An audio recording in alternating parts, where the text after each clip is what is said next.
जातिवाद और जातिगत भेदभाव, इन दो बातों में आपको अंतर समझना होगा। जातिवाद, यस, जातिवाद समाज में रैम्पेंट है। जातिगत भेदभाव वर्तमान में नहीं है। अब मैं इसको आपको एक्सप्लेन करता हूं। देखिए, जातिवाद की जहां तक बात है, हमारे सनातन जो प्राचीन शास्त्र हैं, कहीं भी जाति का कोई उल्लेख नहीं है। ये नोट कर लीजिए, आप पढ़ते नहीं हैं, कहीं भी जाति का, वर्ण का है। वर्ण और जाति समान नहीं है, क्योंकि वर्ण में डिवीजन ऑफ लेबर है।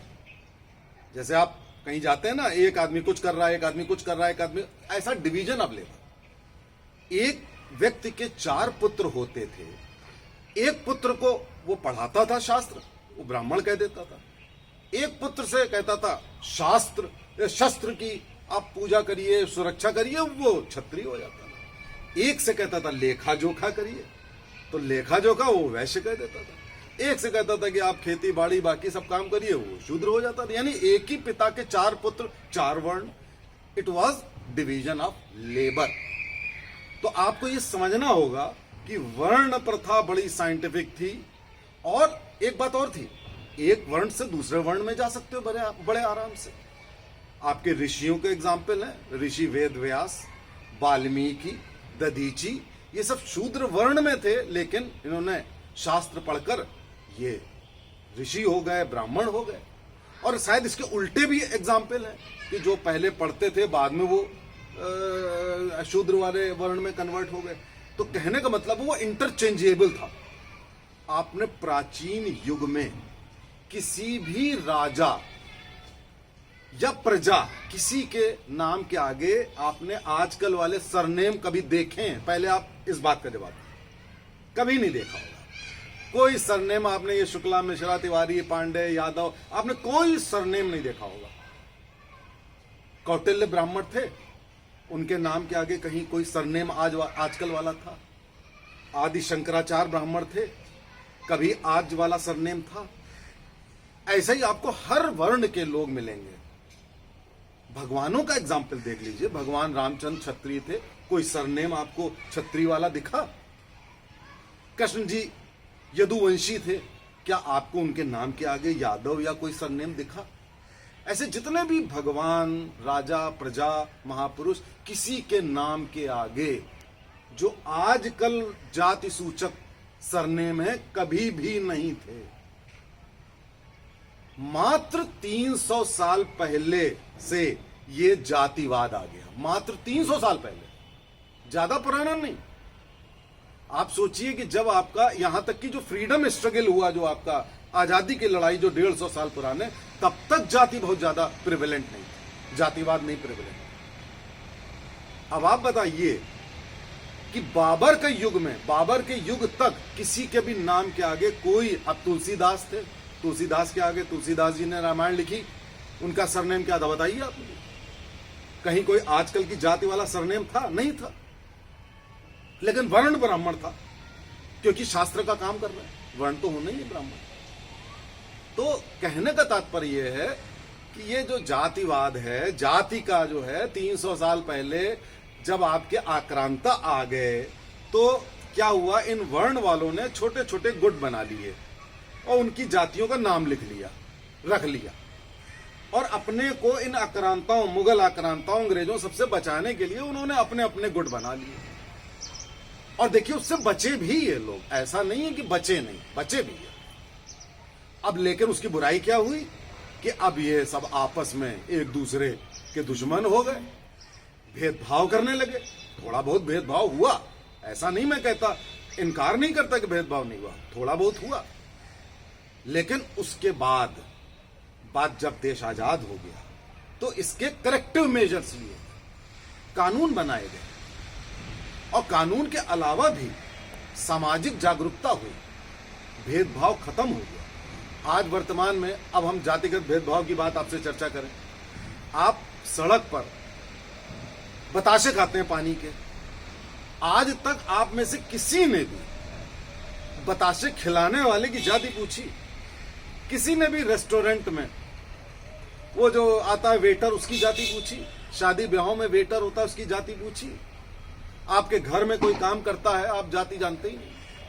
आपका इतना लंबा चौड़ा किसी का स्टाफ होता है, क्या सबकी जाति पूछता है? ऐसा कुछ नहीं। कहीं भी, बल्कि हम लोग स्कूलों के प्रोजेक्ट चलाते हैं, स्कूलों में जाते हैं, जहां देखते हैं कोई गरीब बच्चा है, दलित बच्चा है, उसको अमीर बच्चे और सो कॉल्ड सवर्ण, कोई सवर्ण और निम्न जाति का नहीं होता, लेकिन सो कॉल्ड जो आप लोग नैरेटिव बोल देते हो, उससे भी ऊपर कर देते हैं उस गरीब दलित बच्चे को। और हर जगह ये है, क्योंकि सहानुभूति का फैक्टर। ये कहा जाता है कि बेचारा गरीब है, इसको अवसर नहीं मिला।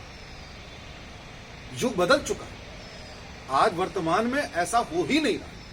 अगर कहीं होता है, जिसको आप सेंसिटिव ना बनिए कि जरा सी कोई बात हो गई मैं भेदभाव हो गया मेरे साथ। ये आप जो सेंसिटिव होते हैं, अब आप बताइए कि एक दलित आईएएस अधिकारी हो और उसका चपरासी ब्राह्मण है, तो वो क्या भेदभाव नहीं करता है? क्या बिल्कुल करता है। अब वो उसको उस तरह ट्रीट करता है तो आप कह दो कि ये तो देखिए भेदभाव कर रहा है।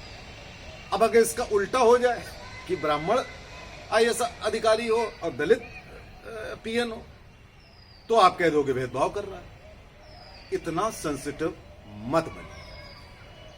देखिए, उदाहरण लीजिए भीमराव अंबेडकर जी। अंबेडकर जी एक प्रखर राष्ट्रवादी थे। उन्होंने राष्ट्रहित की बात करी हमेशा। देखिए, एक दूसरे नेता थे जोगिंदर नाथ मंडल, उन्होंने पाकिस्तान बनवा दिया, वहां उनकी फजीयत हुई, मारा काटी हुई, भगाए गए, भाग करके यहां आकर के, और बिल्कुल अपनी गलती किससे मानते, उसके बाद गुमनामी में खो गए। अंबेडकर जी ने उनको लालच दी गई, धन का लालच दी गई, बहुत कुछ कहा गया, उन्होंने कहा ना, राष्ट्र प्रथम है। तो उनसे तो सीख लीजिए। जो आप जय भीम जय मीम की बात करते हैं, तो ये मीम कहां से आ गया? ये पॉलिटिकल नैरेटिव है। वो मीम भी पहले हिंदू ही था भाई। वो कब अलग से आसमान से थोड़ी ना गया, वो हिंदू थे। तो आप जय भीम जय मीम करके अगर देश की तोड़ने की कोई बात करता है, धर्म को तोड़ने की बात करता है, ये सिर्फ पॉलिटिकल नैरेटिव के अलावा कुछ भी नहीं है। मैं आपको बताऊं, आप में से कोई भी आदमी इस समय बता दे कि कहां भेदभाव हो रहा है। भेदभाव तो अब शादी ब्याह है, तो शादी ब्याह में तो भाई देखिए, जन्म पत्री तक ना मिले तो लोग शादी नहीं करते। ब्राह्मण जाति में ही वो अपनी उपजाति में नहीं करेंगे, दलितों में वो अपनी उपजाति में 28 उपजातियां वो नहीं करते, किसी भी जाति में उपजाति में शादी ही नहीं करते। तो आप शादी का उदाहरण तो आप मत दीजिए। आप सड़क पे बता दीजिए, किसी मंदिर में 2-2 किलोमीटर लंबी लाइन लगती है, आप बता दीजिए किसी ने जाति पूछी हो किसी मंदिर के बाहर, जो ये पॉलिटिकल नैरेटिव कह दिया जाता है।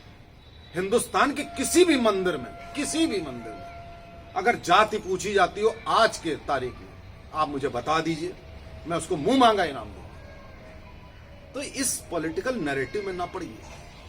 देश को मजबूत करने के लिए प्रतिबद्ध होइए, प्रतिज्ञा लीजिए। सेंसिटिव होना बंद कर दीजिए कि अरे इसने कुछ कह दिया तो ये भेदभाव कर रहा है। अरे भाई, क्लास वार तो होता ही है। कोई सड़क पे बड़ी गाड़ी लेके जा रहा है, एक साइकिल वाला है, तो साइकिल वाला सोचे मेरे साथ भेदभाव कर रहा है। वो क्लास वार तो होता ही है समाज में, वो पूरी दुनिया में होता है। उसके लिए संवेदनशील मत होइए। लेकिन